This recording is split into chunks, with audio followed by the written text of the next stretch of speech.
The movie's pretty good. When I'm with you, we rock and we roll. You make me.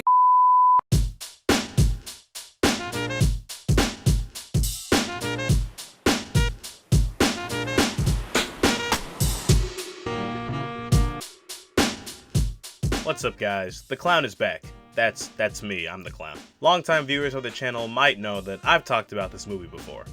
Back in the old days of 2021, I had this channel icon, a series called Let's Talk Thomas, and a not-so-secret disdain for Tale of the Brave.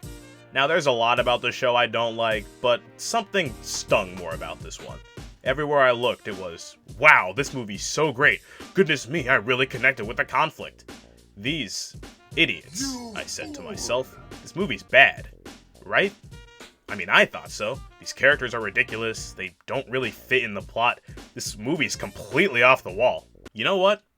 I should make a video about this. What is up, people? Welcome back to the channel. It's been a while since I made that video, and thankfully, my opinion and PFP have changed. This latest rewatch especially has made me want to dust off the old brain and spew more of my opinions on the internet. So, without further ado, let's get into this retrospective-ish video of the silly and spooky delight that is Thomas and Friends' Tale of the Brave. Before I get caught up in hindsight, there are some little things I want to point out as good in this movie that I feel like I haven't paid attention to much in the past. The first one being this movie is genuinely hilarious, especially for a Brenner special. No shade to the animated era of the show, it just doesn't get me that much. But I can rock with this. I noticed a lot of less is more jokes this time around, which is probably my favorite style of humor in the show, at least over the wordplay and background gags of this era specifically. I watched this movie by myself and genuinely laughed when Percy said, "That's not a monster, it's a rock!" There are so many just silly moments in this, and I like the way they add to and progress the plot and conflict. Really good balance of effective storytelling and subtle humor. I also like the new characters. Well, Timothy's whatever, he doesn't do much, but the other two are fun. I know a lot of people don't like Marion, but I do.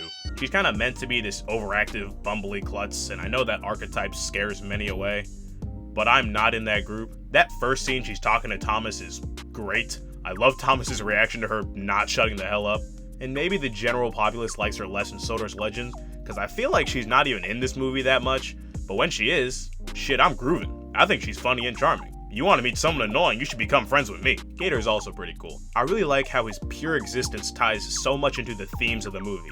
That along with his inciting dialogue make up for his 6 seconds of screen time. No wonder Percy repeated his message word for word, bro, that shit tough! His phobia of heights, his unsettling outward appearance, his own perspective on being scared, dude, he fits this movie like a glove.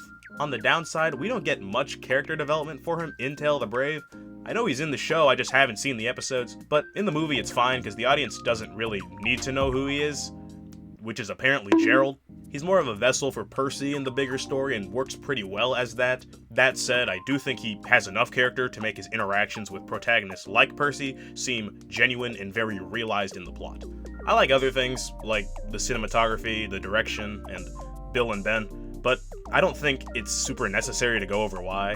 To generalize, I think this movie is just a lot of fun. I feel like a lot of Thomas movies have a tendency to just have characters do things they don't because it's different, and sometimes it works out, but a lot of the time it doesn't, and I just think it's really refreshing to have a movie that's overall just about normal stuff that happens on Sodor and how different characters react to it. There's no overbearing gimmick, it's just the directors having fun showcasing Sodor in new ways, which I think greatly reflects how this whole thing came together. It's a really stimulating watch, a surprisingly nuanced moral for a show that cycles between 8, and just an all-around good time. But I didn't always think that.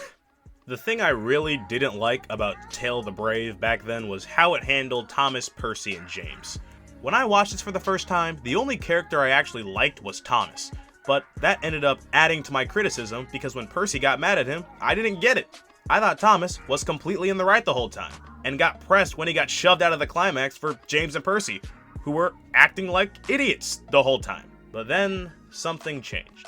Obviously, the audience knows that there isn't a monster, but the trains with massive faces who aren't incredibly socially aware don't. Mistake number 1 was that I assumed the engines knew more than they probably do. Dumb of me, because the twins probably see a fossil every day and don't know what they are. And mistake number 2 was that they take that information and instantly try to apply it logically, which a lot of people I know still struggle with. Like, really put yourself in Percy's shoes. Your friend tells you about this big footprint they saw, seemingly belonging to a monster. Okay, thinking about that, things that normally wouldn't freak you out start to. You get some good advice, which helps you get away from your fear, but you keep getting away from your fear. You then come face to face with something terrifying. After avoiding it for so long, you finally get your chance to confront it and not be afraid. But, knowing no other way, you choose to run away again. You get angry, say some things you probably shouldn't, but you don't care. One epiphany later, and you decide to really face your fear, but are instead challenged in the ultimate battle of fight or flight, and you fight to the end.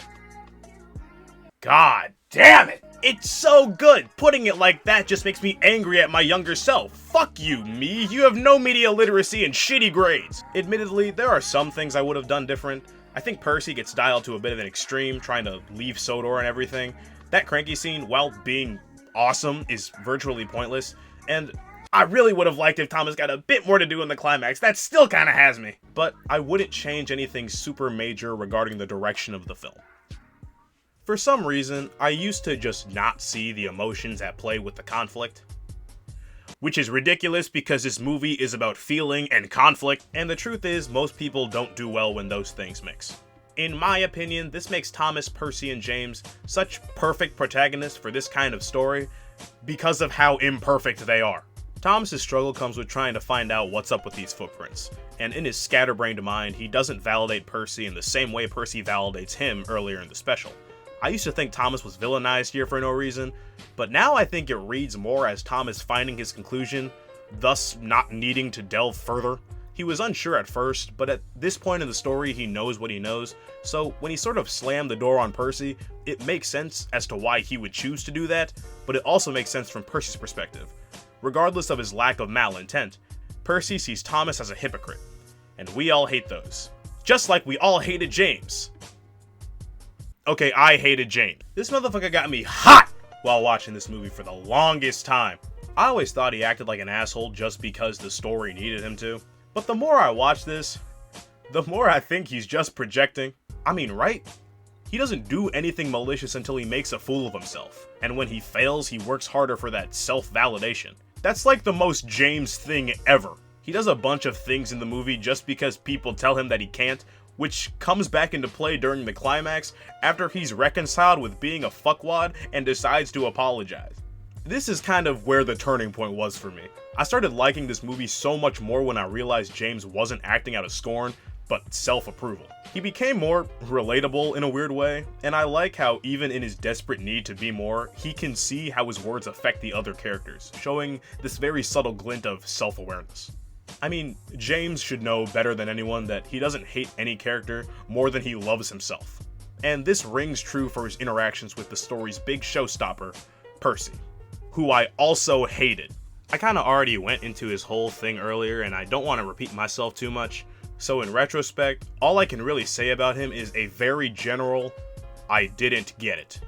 There are very specific parts of Thomas and James's arcs that didn't fully click till my frontal lobe had more time to develop, but pretty much everything about Percy's story made me scratch my head back then. It was his occasional flanderization, his crashing out at Thomas, and my general disregard of his emotions that made me write him off as an incompetent character from the jump. But as my perspective on other movie elements has shifted, I find that Percy fits very snug into this narrative.